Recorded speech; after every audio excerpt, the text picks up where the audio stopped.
Allons à présent au Cameroun à la découverte d'un thé traditionnel, Medim Maison, qui veut dire eau d'aubergine. Eh bien, c'est un thé sauvage d'origine de la région du Sud.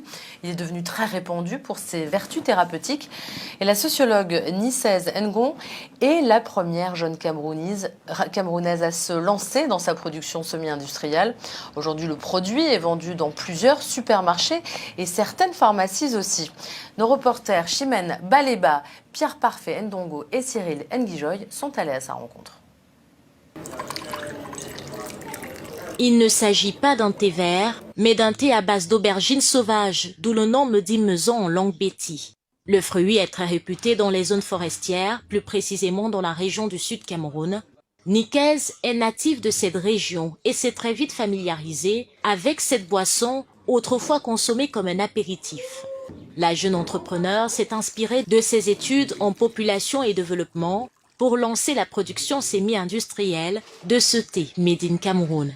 L'espérance de vie est complètement diminuée actuellement, concrètement aux gens du village qui ne vont pas beaucoup dans les hôpitaux. Donc après cette observation, je consulte les laboratoires, les médecins et puis je parviens à créer ce que vous voyez là, le Medim Maison.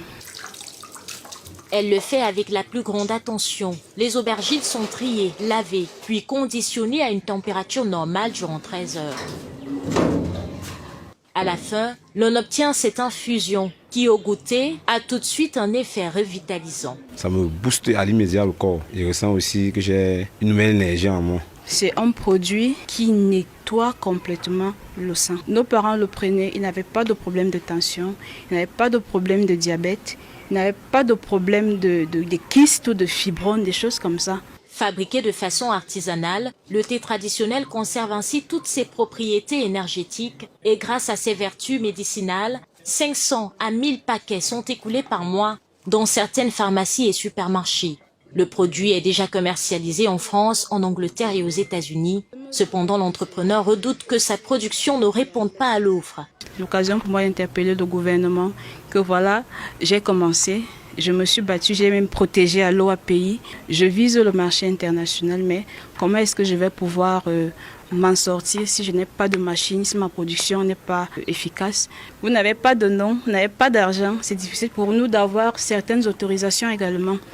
Si cette industrie prend du volume, elle pourrait générer des milliers d'emplois et contribuer également à l'autonomisation des femmes en zone rurale.